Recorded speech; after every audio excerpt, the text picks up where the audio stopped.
Estamos de volta ao vivo com argumento. Nós estamos discutindo a questão do plebiscito de 11 de dezembro, que propõe a divisão do Pará. Ainda há pouco nós começamos sobre a proposta do Tapajós e agora vamos conversar sobre a proposta do Carajás. Pelo sim, o deputado João Salame, pelo não, o deputado Zenaldo Coutinho. Está aqui conosco o deputado João Salame, que tem base naquela região, tem base em Marabá, embora ele diga que seja paraense, o pai é de Belém, a mãe aqui de município próximo, de Garapé-Açu, e ele está defendendo o sim. Deputado, a primeira pergunta, o senhor seria o único paraense que esteja defendendo o sim? Não. Porque as outras lideranças são todos maranhenses, baianos, mineiros, goianos. Não. Temos muitos paraenses. O deputado Tião Miranda é paraense, o deputado Parsifal Pontes é paraense, o deputado Vandencoque Gonçalves. Os vereadores de Marabá são antigos filhos de Marabá, Miguelito, Wanda, Júlia Rosa. Quer dizer, existe muita gente paraense que entende que esta redivisão do Estado é boa para todo o Pará, para todo mundo. Agora, deputado, aquela pergunta básica. Quem foi o autor desse desenho de limites que só fez favorecer Carajás? Nós já vimos que desfavoreceu bastante Tapajós ao incluir o Xingu. A distância de Altamira para Santarém é muito maior do que de Altamira para Belém. Então foi um desfavorecido. O Pará ficou encolhidinho e só foi favorecido Carajás. Pegou, parece que os municípios que tinham royalty... Não. Quando essa proposta foi feita, há 30 anos atrás, não existia royalty na maioria dos municípios. Foi na criação da Associação dos Municípios do Araguaia Tocantins. Essa associação foi criada, reconhecida pelo governo do Estado, definiu seus limites de atuação, os municípios membros, e este é o mapa criado há 30 anos atrás, quando, insisto, não existia, inclusive, a mina de Carajás, a mina de Paraupebas. Como é que o senhor vê a reação da população do Pará remanescente contra Carajás, que não é a mesma da reação contra o Tapajós? Eu acho que tem muito a ver com desinformação, porque essa redivisão ela é boa para todo mundo. Os números são claros. Só de ICMS, os municípios que vão ficar no Novo Pará, e quem diz isso não sou eu, é o IDESP, que é um órgão do governo do Estado, vai ganhar 300 milhões de reais. Belém ganha 150 milhões de reais ano. Está aí o pessoal morrendo na porta dos hospitais, às vezes por falta de leito. Isso dá um pronto-socorro municipal por ano, 8 mil casas populares por ano. Tem bairros aqui de Belém, Tapanã, Bengui, Terra Firme, que não tem a devida assistência. Quer dizer, então esse recurso ele é fundamental para Belém. Volto a dizer, um estudo do IDESP, está aqui. Se quiser negar o estudo do próprio governo, eu vou lhe entregar nas suas mãos o estudo do IDESP que demonstra que Belém ganha, que o Pará, Novo Pará, ganha 300 milhões. De FPE, para você ter uma ideia, o Pará recebeu 2 bilhões e 300 milhões em 2010. Estados do Acre e do Amapá, cerca de 1 bilhão e 300, que é o mínimo na Amazônia. Se a gente redividir 3 estados, se a gente pegar a cota mínima, 1 bi e 300, se baixar um pouquinho mais para 1 bi e 200, vai dar 3,600. 1 bilhão e 200, 1 bilhão e 300 a mais do que o Pará recebe hoje. E vamos supor que o Pará perca 1 bilhão do seu FPE, que é o que estão dizendo que o Pará vai perder. Vamos dizer que perca 1 bilhão no seu FPE, que não vai perder. As projeções não indicam isso. Mas que perca 1 bilhão. Sim, só o gasto público que o Pará fez com o Tapajós e com o oeste do Pará em 2010, dados do governo, do balanço anual do governo, foi de 1 bilhão e meio de reais. Só nesta conta, o Pará já ganha 500 milhões. E mais 300 milhões de ICMS. Dá 800 milhões. Sabe qual é a capacidade de investimento do Pará atual? No máximo 300 milhões de reais por ano. Este ano, talvez não chegue a 200 milhões. Só investe mais quando toma dinheiro emprestado. Ou seja, com esta redivisão, só de FPE e de ICMS, sem falar outras situações, o Pará ganha mais do que o dobro, talvez o triplo da sua capacidade atual de investimento. Quem é doido de rasgar dinheiro, então? Quer dizer, o que nós estamos tratando, e em contrapartida, o Tapajós vai ter no mínimo 1 bilhão e 200, 1 bilhão e 300 de FPE, o Carajás de tal sorte. Por isso que quem é mais contra esta redivisão é a imprensa do sul do Brasil, a Folha de São Paulo, o Estado de São Paulo, o Globo, porque vamos tirar dinheiro constitucional da União para poder melhorar os investimentos aqui na Amazônia. Isso o senhor não acha que vai refletir na decisão do Congresso? Ou o Congresso terá que se submeter a uma decisão do voto popular? Eu acho que o voto popular vai exercer uma pressão muito forte sobre o Congresso, mas não tenho a menor dúvida que a bancada do sul do Brasil é contra, porque eles já estão vendo o que significou esse aumento da representatividade do Nordeste, por exemplo, no Senado Federal. Eles têm a maioria de estados, têm a maioria de senadores, controlam a presidência do Senado, é sempre o nordestino o presidente do Senado, e o Nordeste, que 30 anos atrás, tudo que era ruim, a gente citava o Nordeste, principalmente o Ceará, Hoje em dia é uma das regiões que mais cresce. Pavimento estrada aqui com 4, 5 quilômetros de espessura de asfalto, lá é concreto de 10 centímetros. Quer dizer, porque eles usam o poder que eles têm no Senado para levar dinheiro para o Nordeste.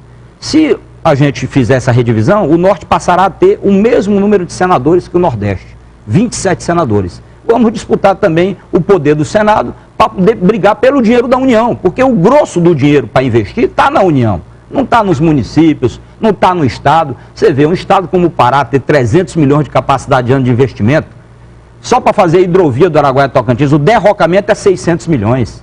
Para recuperar a PA 150, minimamente, é 100 milhões daqui até Marabá. Então, a capacidade de investimento pífia. Quer dizer, e esta reengenharia que nós estamos propondo, ela visa atrair dinheiro. Veja só, o Pará ganha este dinheiro todo que eu estou falando com a redivisão, é quem mais ganha. Nós do Carajá vamos ganhar e o Tapajós também vai ganhar. Mas o Pará é quem mais ganha, porque vai ficar com área muito menor para ser administrada, com o serviço público já estruturado, com a malha viária já está. Mas vai ter muito mais dinheiro para trabalhar numa área maior.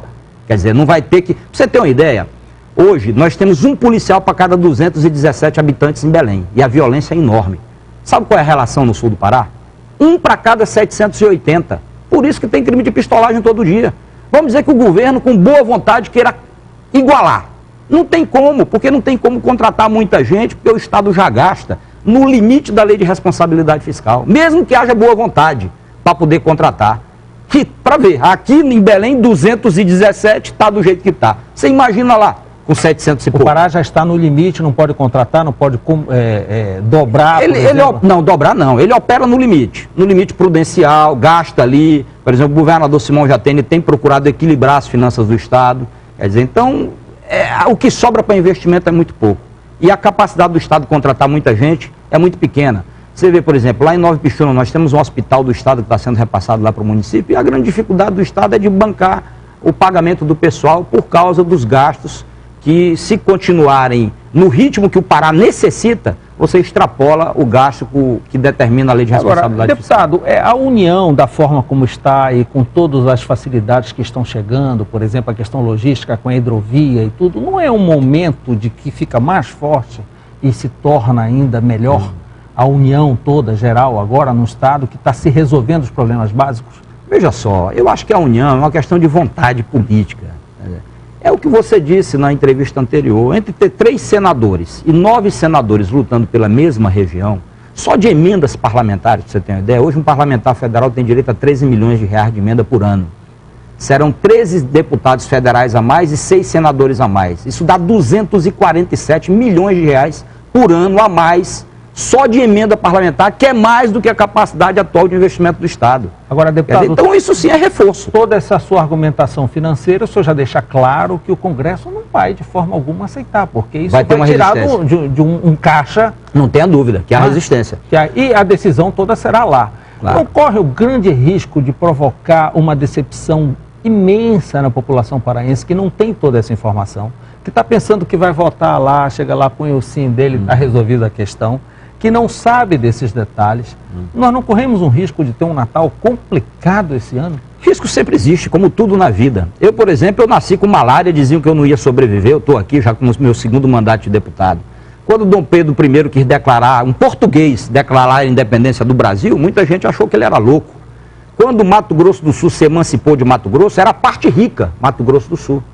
No Tocantins foi a parte pobre que se emancipou. Ganhou Tocantins e ganhou Goiás. Goiás era o 14º PIB do Brasil, hoje é o 9º. Nos 2 casos houve consenso. Sequer precisou de plebiscito. Não havia consenso. Foram decisões governamentais. Não houve sequer plebiscito. No caso do Mato Grosso foi uma decisão da ditadura, do governo Figueiredo. Não houve plebiscito realmente, foi uma decisão ditatorial. E o Mato Grosso do Norte não queria, porque o Mato Grosso do Sul, que queria se emancipar, era a parte rica. Hoje, o Mato Grosso do Norte, que era a parte pobre, se tornou mais rico, se desenvolveu mais. Né? Um exemplo de desenvolvimento no Brasil hoje é o estado do Mato Grosso. E o Mato Grosso do Sul também ganhou. Ganharam os 2. No caso do Tocantins, você vê, década de 80, você sabe disso. Crime de pistolagem, Padre Josimo. Era o bico do papagaio. Era o bico do papagaio. Mas criou-se o Estado e diminuiu o crime de pistolagem. Continua patinando. Continua patinando. Não, a gente vê o caso do Amapá, Roraima, Rondônia, aqui na nossa região, continuam patinando. Tá, deixa eu lhe dizer. É verdade. Ninguém está dizendo que esses 3 estados vão virar a Suíça brasileira. Isso não existe. Vão continuar sendo estados pobres. Como o Tocantins é um estado pobre, mas é muito melhor do que era antes. Não tinha um universitário sequer no Tocantins, hoje são 20 mil universitários. Não tinha água encanada, hoje tem água encanada em 96% das residências. Não tinha 200 quilômetros de estrada pavimentada, hoje tem 6 mil quilômetros de estrada pavimentada. Vai lá em Tocantins ver se alguém quer voltar a ser Goiás. E vai em Goiás e pergunta se quer reincorporar o Tocantins. Ninguém quer, porque foi melhor para todo mundo. O Amapá não é pobre, o Amapá é paupérrimo. Vá lá, pergunta se eles querem voltar a ser Pará. Pega os municípios de Curralinho, de Chaves, ali na Ilha do Marajó, que são municípios paraenses. Quando o povo de lá tem um problema de saúde, pergunta onde é que eles vão se tratar. Mais próximo. Vão se tratar em Macapá. Sim, é muito tá certo? mais próximo. Então melhorou lá também. Não é uma maravilha, continua paupérrimo, continua com problema, mas é muito melhor do que o que era. Mas a questão de distância, o deputado Faustino lembrou um detalhe interessante. Nós temos o Marajó colado aqui em Belém, com índice de DH lá embaixo, com dificuldades incríveis. A gente vê todo dia na grande mídia. Verdade. E agora o senhor deu um outro exemplo, que Curralinho e Chaves pulam para Macapá porque não vêm para cá. Então essa questão, essa argumentação de distância é meio furada, né? Não, de jeito nenhum, muito pelo contrário. Eu acabei de te dar o exemplo de Curralinho e de Chaves, que se servem de Macapá porque fica mais próximo. Agora o problema é financeiro. A FOA, por exemplo, eu vou deixar este estudo do ICMS para você. A FOA vai ter um acréscimo de receita de R$1 milhão por ano. Isso é uma revolução em Afuá, que brigam por emendas de 100 mil, de 200 mil, de 300 mil. Quer dizer, se você pegar Bagre, tem um acréscimo de R$900 mil por ano, para poder resolver problemas. E esse problema de fronteira, eu não acho que o problema é de tamanho. Porque, por exemplo, o povo não come fronteira, Mauro. Você sai daqui de Belém, passou no shopping Castanheira, já é Ananindeua. Qual é a diferença se essa fronteira invisível entre Belém e Ananindeua fosse no campo da Tuna Lúcio? O que é que muda para o cidadão? Nada. O que nós estamos tratando é onde é que o braço do poder público chega para resolver os problemas e se tem dinheiro para resolver. Esse é o debate da redivisão. Deputado Salame, teremos outras oportunidades de conversa. A posição que a legislação eleitoral determina é que a gente tenha que ouvir todas as opções, o sim e não de cada um, o que faz com que fica meio corrido, o tempo fica curto, mas nós teremos várias outras oportunidades. Muito obrigado pela sua participação numérica, né? Tomara que os nossos deputados federais, senadores, o Congresso de modo geral não nos ouçam, porque senão eles vão ficar preocupadíssimos. Eles sabem deste número. Agora nós temos que usar a força da pressão popular para poder convencer o Congresso que é melhor para o Brasil, que o Estado exista nesta região que hoje é dominada pelo banditismo, dominada pela violência. Deputado, muito obrigado. Logo